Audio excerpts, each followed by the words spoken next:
So this episode today is a special one. We're going to be interviewing Sean from Live Yoga Studio. Sean's been a good friend of mine for about 10 years now. We met through some mutual friends.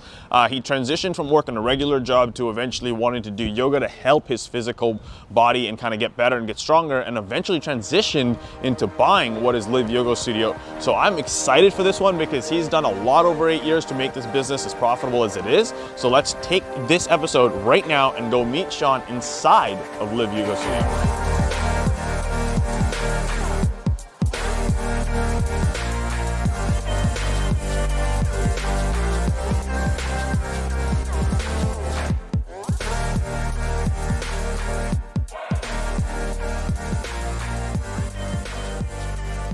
So as you guys saw in the intro for this specific episode, it's a unique one, and the reason being is I've known Sean for a long time. Yeah, a very long time. How long have we known each other? 10 plus years at least. Yeah, we met through a mutual friend. We're in a similar business together back in the day, but then didn't know that you were originally from Ontario. Yep. And then moved out to BC. So in this episode of Locally Owned, like I said, we're going to be talking to Sean. There's some unique parts of this episode that you're going to like, because we're going to talk about some marketing things at some point where Sean's going to bring up that I shared with you 3 or 4 years ago when we sat down for lunch the one day. So Sean, tell us a little bit about Live Yoga and and kind of how it came out to be and how your background into this. Okay, well let's think here. So basically Live Yoga has been in White Rock for about 15 years. It started in a guy's living room on Marine Drive. Moved locations, and then it moved into the current location here at the Five Corners in White Rock. My wife at the time had been managing it for about 1.5 years. We were both doing the independent yoga teacher thing. We'd left our real jobs behind. It was a slog. We were just getting by, and we were ready to go get another job when the opportunity came to purchase the studio. So we had already been part of the community, so obviously it was something we really cared about. We loved sharing yoga with people, so it was a great opportunity for us to purchase a business and do what we love. And so that is what we've been doing now for about 8 years. And we really just care about teaching people to move well, body positivity, having an inclusive space that anyone from someone brand new to yoga, that my mom could come, my aunt, everyone could come and have a good time and not hurt themselves or not feel, like they can't do it. Yeah, so which is pretty epic, because I remember when we were having the conversation, you brought it up. I think we were at your house and Kristen was in town and we were visiting briefly. That's when you guys were kind of entertaining the idea of wanting to buy this place. But what made you get into yoga? Well, I had just a really kind of unhappy career. So I was a CNC machinist and kind of like a self-proclaimed engineer. So I was working on jet engine parts and Boeing parts, and I was running a little machine shop in Port Cal's programming, and it was just so stressful. Not only are you in a machine shop where it's dirty and dark, it was just the stress of the parts and the dealing with people. It was a little bit of a toxic workplace at the time. So there was 2 choices. One, I could get off work and I could go and drink my problems away, but that has its own suffering built in. So I was actually doing tons of yoga, which I'd been doing since college, since I was very active in sports a lot. So it was not only keeping me from having back pain and keeping me active, but it was really helping me mentally, right? It was helping me be a little bit more mentally stable, stay out of those kind of depressive stages of, when you're working long hours and it's a little bit depressive. I could go to yoga, regulate myself, see things clearly, and at the end of the day, I could really see that the career was what was drawing me down. And so I slowly kind of transitioned myself out of the manufacturing world and just started sharing literally what I was doing to help my back. And that was the start of the So you went from being a CNC machinist, and we could all go and drink our sorrows away, that's for damn sure, on stressful days. Oh yes. And I think that's the biggest crux that most people fall into. But then you started as a student. Yes, 100%. And then eventually started teaching. Yeah, it is actually kind of funny because I was really passionate about just telling my friends. I was like, hey, try yoga, it's really helped me. I was in a really dark place, and practicing yoga, practicing meditation, learning to relax, learning to get out of pain, learning to not be pissed off all the time. That was really passionate. And so actually, it's like, before I even did any teacher trainings, I'd teach my friends in the park. Yeah. I'd go back home to Ontario to visit my friends and old rugby buddies. I'd be showing them some, stretches for their hip, or buddy would hurt his back, and I'd say, oh, try this. And I've always enjoyed just sharing like that. And so it was really natural for me to move into a teaching role. Yeah. And because I was part of so many different communities in Langley and then in Port Moody, that when I had my certificate, it was really natural for me to talk to those people that I already knew very well and get a gig teaching. So, which was great, because I instantly walked into a teaching role to build some experience. Yeah. And then fast forward 3 years, and that was when we had the chance to buy the studio. Yeah. So you went from using yoga to kind of help you, to then teaching it, then now owning it, and then now you're back. Aren't you now teaching people how to teach as well, or no? We don't do that. No, Live Yoga doesn't do any teacher trainings. Okay. I think teacher trainings are great, but we really are just encouraging the studentship, right? So we don't necessarily facilitate the teaching of teachings, but we want to help our students that come in the door, and so lots of different levels. Yes. So you went from, and then obviously we'll talk about a couple of transitions. So let's talk about 8 years ago when you first bought Live Yoga. Obviously you were already here, your wife was already here. You already built a relationship with people in the neighborhood. Living in White Rock, I know it's a very tight-knit community. What was some of the early exciting points of buying the studio, and then what were some of the trials and tribulations that you had? Yeah, well, I think the lucky thing for us is there was already a community, and in this area there was a lot of really great yoga teachers who we already had a relationship with. So, me and Amy can't say that we built Live Yoga from the ground up, because all the teachers that teach here, they're equally part of making Live Yoga what it is. Yep. So what we did do, though, is try to find out what classes were doing really well and what types of yoga were needed in the community. And there's lots of gyms, there's lots of fitness, there's lots of hot yoga, which I think are really good. And of course that can be very helpful and healthy, but there was this little bit of a gap for really accessible classes that I'd be happy to send my mom to, that she would be able to go to and learn to do the poses really well, learn to get strong legs, strong back, how to go in and out of the poses safely, and in a unpretentious environment. There's no mirrors here, there's no spandex. Every body is welcome, and so that really made a great space. The other thing that we did is we made the space consent only. So for anyone that's going to receive physical adjustments, we had consent cards, which that opened up a whole nother world, as people that wanted to come to yoga not worried about getting touched or pulled on or poked at in their yoga poses. They could have this card that said, leave me alone, I just need my space, I want to learn, but I want to learn on my own time. And that really helps people, with PTSD, or it's a little bit more trauma informed, because you never know what's going on under the skin with people, and you want to respect their boundaries. Yeah. So now when you guys took it over, you obviously found a few different niches that you worked on, kind of wanting to focus on that, which is great. And most business owners, when they purchase a business that I work with, is they just kind of run into the business and take it over from the previous owner. It's like they don't take a step back to actually see, what can we optimize? We're now the new owners, we're now the new places. They don't optimize. So you guys came in, optimized the business to what you guys wanted to focus on, which probably gave you, in a unique way, probably gave you a different standpoint for the community as well. Definitely. Because that probably trickled out pretty quickly. Yes, and I think, the teachers that we had here already, because the studio already was doing that we had an emphasis on the meditation, on the breathing. I guess you could say if you're doing meditation and breathing, then you're already going to be a little bit more open to a little bit more of a spiritual kind of connection to movement. Yeah. But the one unique thing about Live Yoga is the teachers are so passionate about what they do, and they want people to learn to feel good in their body, that Live Yoga really picks up where modern physiotherapy drops off. Yeah. So physiotherapy is $75 for a 30-minute appointment now. Yeah. If someone has an injury and they go and they luckily have benefits, they can maybe do 4, maybe 10 sessions before their coverage runs out. Right. And we just have had so many people through the years that have come in and been able to join as members and to get therapy out of the classes, because and probably get a better understanding and feeling of their body. 100%. Learn about themselves, get guidance, being able to check with our teachers, is this okay? How do I look in the pose? And always have that support. And I think that support is just, connection, support. We all crave it. And it's scientifically proven that if you can be in a room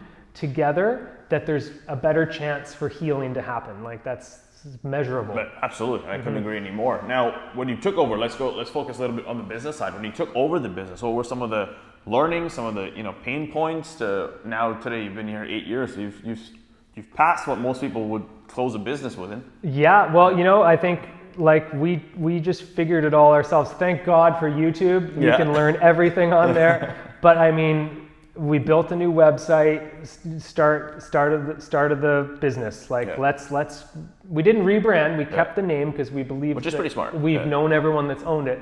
But new website, then okay, let's get going on Google AdWords. How can we improve our SEO? How can we get the website optimized a little bit more? And then it's the new age, right? So a little bit of targeted marketing on Facebook.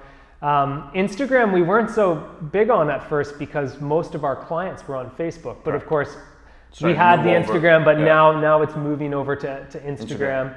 I mean, like still classic newspaper ads once in a while. Really? Very rarely, because but they're still, very expensive too compared to what you get off Facebook. We just actually yesterday got nominated for the best yoga studio in South Surrey, White Rock for 4 years. So that, like, for us, marketing has really always boiled down to just community awareness. Right. Having that recognition as being the place that is very good quality yoga, good value, welcoming space. That for us is always our number one priority, is to make sure that people think highly of us in the community and want to send their neighbor, want to send their friends. So now 4 years in a row, you guys have been voted the best yoga studio in South Surrey, White Rock, and there's a lot of competition that's out here for you guys. Definitely. That speaks volumes. I think it's and with that being said, all the competition, we know them all. We're all part of the same community, and they're all doing really great yoga. But I really think that it's that community awareness, is that people in the community know that they can send their mom who just had a knee surgery, and they can come to Live Yoga and they're going to be taken care of. That Sean's going to be there yelling at them in the back, say, stop bending your knee, flip onto your back, get off your knee, you just had surgery, take care of it. And teach them how to do the poses, how to strengthen the muscles around their knee, and how to learn to bend their knee again properly. And I think that that's really special, and it's missed in a lot of fitness spaces and movement spaces. Because I think the fitness industry is one of those places where it's like people just kind of focus on what is the biggest thing. It's like, how do I just get fit?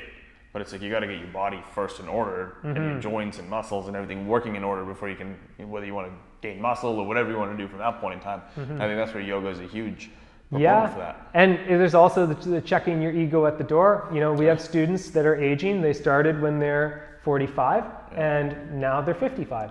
So they started and they were doing handstands and headstands, and now they're saying, I think I'll just do a downward dog. And that is wisdom to me, right? It's like, as you age in life, it's great to be able to push yourself and test your limits, but is it safe? And can you do it? Can you come out of it and still go play with your grandkids?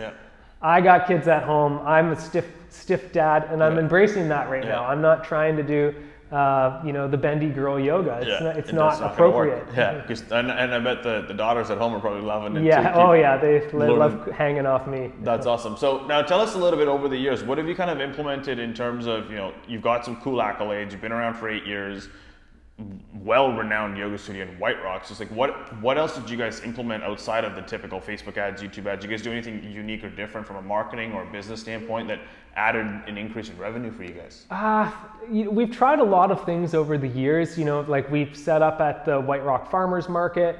That was fun. You get just out in the community, you get to meet people. We've done some little local wellness expos with the BIA. Again, having a little booth, just community awareness, being out there.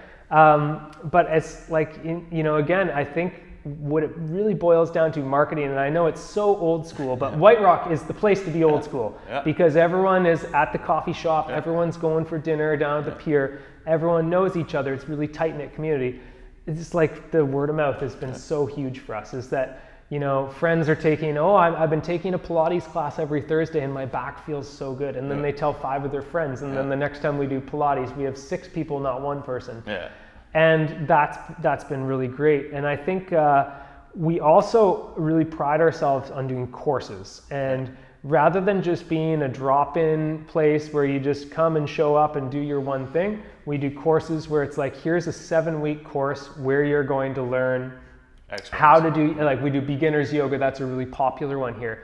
People learn literally from never stepping on a yoga mat, how to do each pose and then how to modify them for themselves. So that way then when they're finished, they can integrate into the other classes at the studio and be confident and know what to do and not feel like a complete newbie. So it's just a fun class because no one knows what the hell they're doing. We have laughs, it's pretty informal.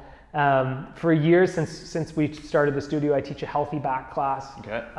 As a machinist, I had, on the computer all the time, long hours. I had just like raging back pain, sciatica, history of herniated discs. So, really doing really simple, gentle yoga, not the big back bending, obviously I can do that now. But like you said, you don't just go and get fit. You have to really learn good mechanics in your body. So that's a really simple course I've had students that have had disc fusions and serious scoliosis and people that are just post-back surgery, and they've been able to come and join the class. And maybe they don't do every single pose, but they're in a space with others and they learn how to do really simple exercise, core, yoga stretches, hip stretches, shoulder stretches. They get good body awareness and then they're just feeling great. And a lot of them are repeat people for 5, 6, 7 years, continuing to take the healthy back classes. So. Just to kind of keep strengthening their back. Totally. Going to a whole nother level. So that's pretty cool that you went down the course route. Now, one of the things that we talked about 3 or 4 years ago when we sat down was transitioning to online. Yes, we did. And it was actually for the Healthy Back program because it was one of the things that I've been doing almost since because that was the main reason that gave me the push to get into yoga is because literally I had herniated discs, I had all these problems, I was in like chronic pain.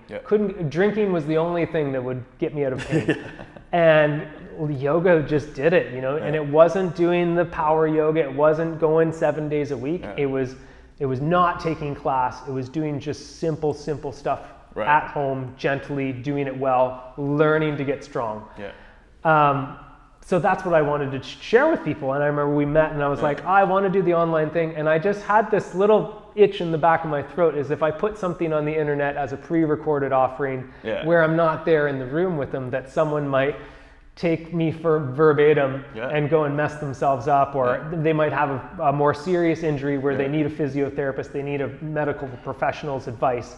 And they take me as like the yoga guru. So I was a little worried for that. And of course then COVID hit and there's no choice. We had to get online. And so we did pre-recorded classes, just the normal kind of classes as a big online library that was on demand, subscription based. And then I built out a 8-week healthy back course that I offered as like a la carte on its own for people to buy. So now let's talk about COVID. Like, pandemic in itself, that was part of the reason we're doing this series, is to kind of chat with small businesses and get awareness out there, because most people don't realize that most people that are working a regular job may have got furloughed or just cut their pay or whatever.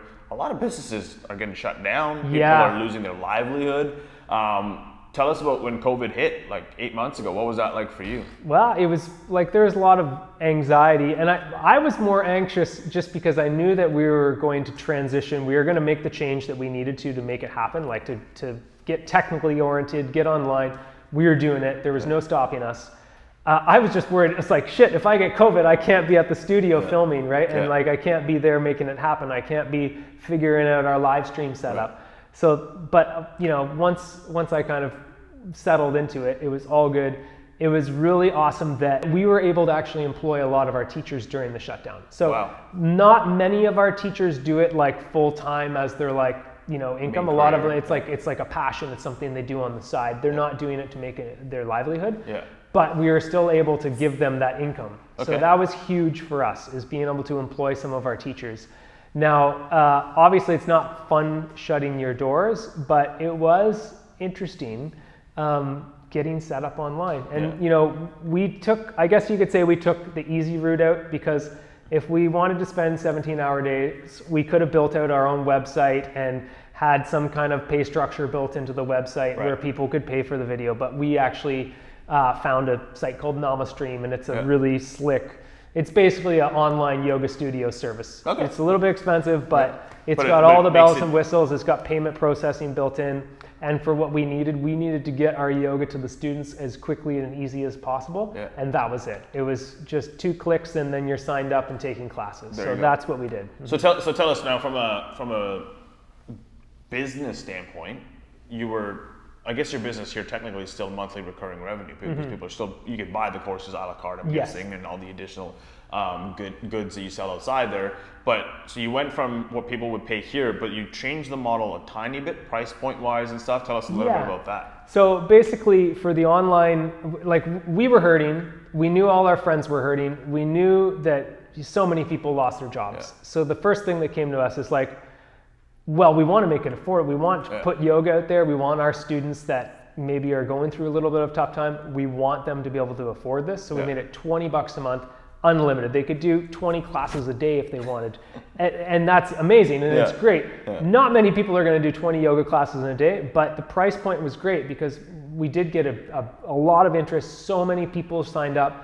So many people were taking classes and loving it. I did little classes with my kids, like toddler yoga. It was really fun. And it helped connect people, because I know there was just a lot of, it was great. There was a lot of hurt in there with everyone when the shutdown was going on. No one really knew what was going on. It was eerie, because even when I used to live like right up the road, and walking around here during COVID, when you just are allowed to get out of your house and go for walks, it was like nothing was open. Yeah. Which is really weird for White Rock. So the pay structure was there, $20 a month. We could, and like from a business standpoint, we could have upped that. And I know that our students would have been like, sure, let's do it, let's pay it. But I think the $20 model was what needed to happen. We wanted to make it middle of the road, affordable, and not try to capitalize on the need for online.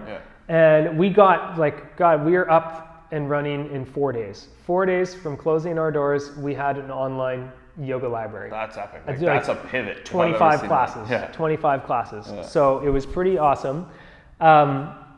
With that being said, once it got 3 or 4 months down the road, you probably noticed that everyone was online. So it was very saturated. Like every studio in Vancouver was doing it. Every yoga teacher was doing it. So we kind of pulled back a little bit from like the marketing, especially like Canada-wide, where right in March, early April, we were seeing cross-Canada subscriptions. That really dropped down because, I mean, my feeds were just blowing up with everyone. So we were like, you know what, let's be realistic. We don't want to shoot for the stars. We wanted to stay a local community business. And as soon as we did that, it was a lot of pressure off me of, gambling with the ad. Is it going to pay if I put all this money into the Facebook machine? Is it gonna pay out? And so it was just a little bit more relaxed. I could go back, get clear, and focus on, okay, now that we know that we're probably going to open soon, where are we going? And so that was focus back in the studio. Focus back in the studio. The online store is still there. We're still adding classes. We're still filming here and there to make sure that we're keeping it up to date and that new stuff is coming up. But I mean, the bread and butter, when this is all over, is still going to be having bodies in the room together. Of course, we do virtual too. I was going to bring that up. So live streaming. It's a hybrid class, so we can only have 10 people, which is pretty conservative. We could squeeze probably a couple more if I tweaked the layouts and laid the measuring tapes different ways. But I just decided, let's do straight lines, rows. It's a little bit more than socially distanced 2 meters. Everyone feels safe about that. But in White Rock, our demographic's a little bit older. A lot of people aren't coming back. So the live stream classes are great. They sign up just like they would for a normal drop-in class, but instead of showing up, they get a link emailed to them. Couple clicks of sign into their account, and then they're there with us. So I don't want to say it because Europe seems to like be a little bit ahead of the trend. Yeah. And you could kind of see that in What's January, Yeah. Italy was shut down and going crazy. Yeah. And then by March, we were shut down. Yeah. And so you're looking right now, basically Europe is shut down. Again. So As of this morning. as of this morning. So I don't have my blinders on. I've been thinking about that. And so we will shut down because we want to be, we want to keep our students safe, but there's like a social expectation. And I really believe in that. I have a young kid at home, so I don't want to be putting myself or anyone at risk if things do go out. But yeah, we'll jump right on board for live stream classes. We'll get set up with a flat screen in here or some kind of setup so the teachers can really connect. See and connect, yeah. And that is a big change, is just being able to actually help someone while live streaming. It's not just people joining and you teaching and nothing happening, but being able to look at them and say, oh, Jill, come out of the pose and try it this way, or get yourself a cushion, do it this way. And the teacher can still have that interactive feel. Yeah. TV here, but it's like they're still at their own homes doing their own thing. Yeah. Now, so one thing that I want to pick your brain a little bit about that you did, which is unique. So you were marketing across Canada, and then you pulled back. Yes. So do you still have a lot of the people that were buying across Canada as like memberships? Do you notice that at all, or no? So the thing is we found out that obviously we went Canada wide, and I've got a little bit of a network in Ontario, and of course, so some people in Ontario joined, but then we were getting people from Quebec and New York and Ohio and like kind of North America wide. So that was really cool. We're like, wow, this is awesome that someone's joining our subscription. Right. Because we went with that price point that's right there with Yoga International, Yoga Glow. They're the big guys with the Hollywood yoga stars. Yeah. So it was kind of cool to see that. But it was very hard to tell because we used that third-party video hosting platform. We didn't do the YouTube or the Vimeo, because you could monetize those too. We paid a little bit more and went with the fancy website. Some people wouldn't put their information in. So, and the ability to pull data and reports is very, very minimal. Yeah. So Stripe, basically we had Stripe accounts, but a lot of times we didn't really know who that was. And it was often the email like, oh, from Gatineau, Quebec, I'm having trouble logging in. So that's a lot of times how we'd be like, oh my God, someone in Gatineau, Quebec is taking classes with us. That's awesome. That's so cool. Yeah. Now, obviously, given that we may potentially, I'm going to kind of transition the monthly recurring, and then I'm going to bring in a question with the courses that you built. But like transitioning the fact that we're going to potentially go into lockdown too. We don't know. Melbourne just got out of their second lockdown 3 days ago. I've got tons of friends out there. They were in lockdown for 4 months. It's such uncertain times. Why have you thought about or considered maybe doubling down and kind of marketing to the markets that are already shut down? Yeah, I mean, that's something that would be definitely huge. I mean, right now I just have a 7-week-old baby. That's true. Toddlers at home. So again, I'm trying not to bite off too much. But I mean, if you could get your product in front of people, I think that it's also a big value. Yeah. But from my understanding is when the reason that My Healthy Back does so well here in White Rock is because people know Live Yoga. Yeah. They have a connection to the business, or they know me personally as a teacher. And if I'm buying a product or if I'm going to sign up for a course, I feel like there has to be a relationship built with someone that, just a random, ad on the internet is not necessary. Well, it might. It obviously did to the Gatineau, Quebec. Yeah. Someone's going to buy it. Yeah. But yeah, I mean, for me, I'd really want to build a connection. And it's a lot of work. It's a podcast or it's a regular Instagram account that's sharing what you're really passionate about, that informs people before they buy your course. So that, for me, that's the big amount of work, that if I was going to go market Dublin, Ireland now, that, I don't know, I'm not 100% sure I don't want to spend the time, because I want to spend the time with my new baby right now. And that I get. But from the business perspective, like you were able to pivot within 4 days, door shut, recording studio, course online 4 days. Now you can build that affinity the likability, the trustability, where Yes. they want to get to know you. You can build that through the online. And our generation now specifically, not talking about generation overall, but it's like where we live and people are used to that. Oh, totally. So for you to do that, maybe it's like, even do like a little video where it's like as soon as they buy your $20 a month or $30 a month program, it's like do a little video that, talks about Sean, your background, Amy, your wife's background, Yeah, the kids, definitely. introduce the kids. So then people build that affinity with that end audience, and now they get to know you, and then they're joining the $20 a month. So you still have that feel. Yeah, definitely. Because then it takes a step back, because at the end of the day, like it or not, in my personal opinion, I think like I'm double downing and investing in a lot of brick and mortar businesses, ones that I think are going to stay. Yeah. But the ones that can have the opportunity to go hybrid have a chance to literally right now double, triple their revenue pretty quickly if done correctly. Yeah, I agree. Yeah, it's a crazy time, and yeah, I think like you said, it's those courses. Like I really believe in that course, and if anything, I'll probably look at that course and say, how can I, one, make it a little better? So maybe I redo a video, maybe I look at the sound, maybe I don't like something, and then do part two. And then look at, okay, now I figured it out, got some feedback. A lot of people really like the first one. Yeah. Now how can I share that with the new demographic, right? Yeah. Now the course one is interesting because you have a back course, healthy back. Yeah.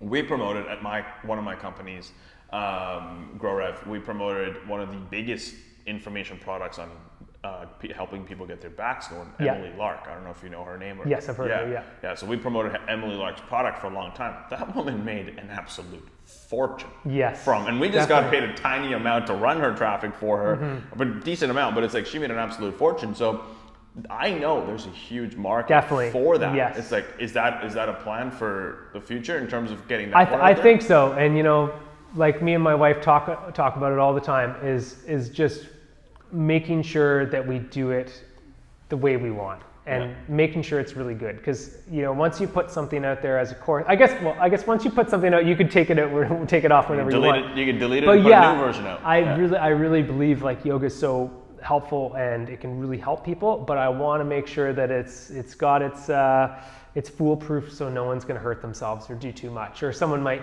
Send it to the You wrong. get it, and I agree with you. But the thing is, you get into that space where it's like, as long as you're, crossing every T, dotting every I, from like telling people like what I'm going to share with you. Yes. Use it to where your body's comfortable. Now, if you push it, that's your fault. That's your responsibility. Definitely. And a lot of the courses that we promote and work with are right up that alley because they understand that. So it's like you're going to get 10% of the audience that thinks they're Superman and want to Totally, push it and 100%, hurt themselves. It's and like, well, you can't that's do them. anything about that. Yeah, no, and that's even here just running a business, right? Yeah. It's like there's always going to be the Superman that comes in and tries to go for everything. But yeah, I think healthy back is going to be something that'll stick around. And we did prenatal yoga, but that prenatal yoga is about bringing the moms together, right? And so You used to do a class here or do classes here. we did a course on it online, and it did okay. But I think that the healthy back, like once shutdown happens, once I free up a little bit more time to focus, then I think enjoy the baby right now. Yeah, and my wife will kill me if I was up all night working on something. She'll be a little bit frustrated. I think that in itself. So let's talk about a little bit. Let's transition towards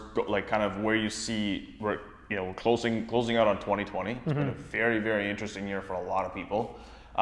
What's kind of the plan, goals going into next year?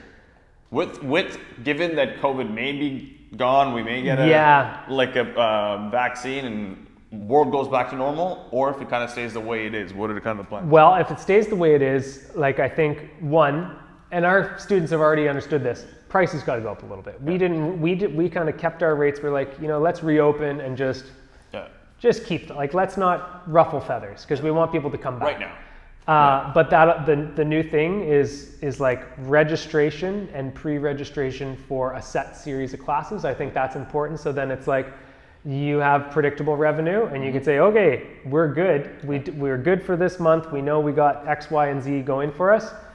We can sit back, or let's turn on the marketing engines and get people in. And so because this is just brick and mortar. And then as far as online, of course, turning on that again. I think if the second wave picks up, then we need to get back out there. Double down on it. Double down. And also reaching out to the people that are active on the subscription, because we have had some that, obviously fallen off, 8 months, and they're like, okay, well, I'm back in class now, I don't need it.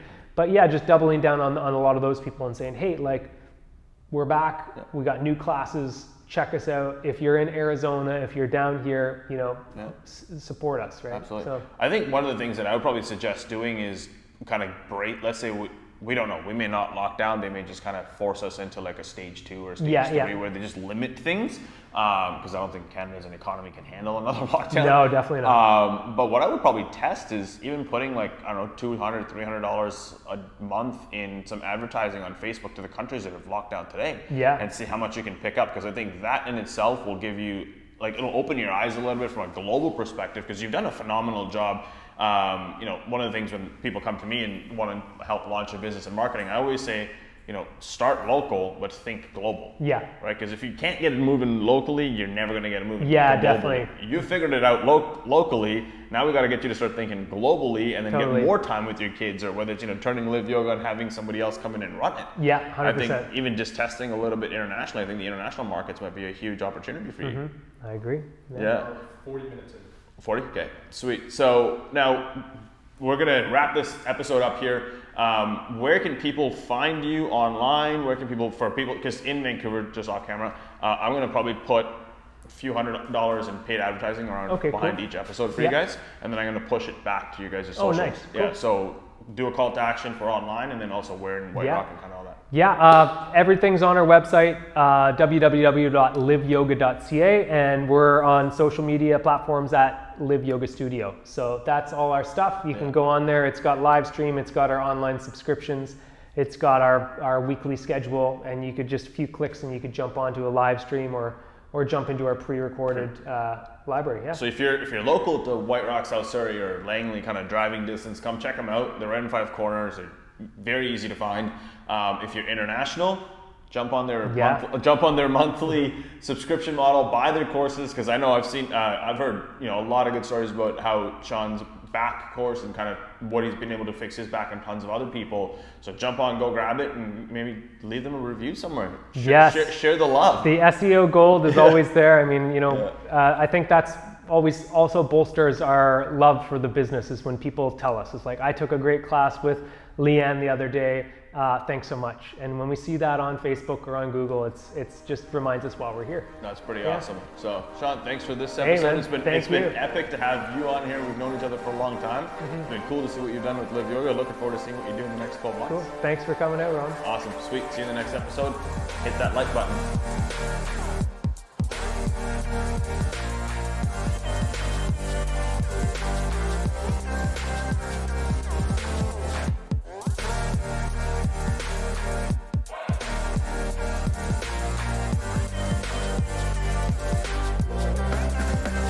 So as you guys saw in this episode of Locally Owned, we got to meet Sean from Live Yoga Studio. Very humbling episode. Over 8 years, he's built the studio behind us. The business has been around for a long, long time. Him and his wife purchased it, took it over, kept it to the community in White Rock. Like, I used to live a 4-minute walk that way. Walk by and seen what he's done over the last few years has been phenomenal. Now, his story of going from hurting his back to in his job, to learning how to do yoga, to now eventually running Live Yoga Studio, to teaching people how to do that, is one phenomenal episode. I'm really, really excited for you guys to have watched this episode, and I thank you, because this is the reason why we're doing Locally Owned, to interview humbling business owners like Sean himself. I wish you guys got to meet his wife, but maybe we'll come back to another episode. Until next time, do me a favor, hit that subscribe button, hit the like button, and look forward to seeing you on the next episode.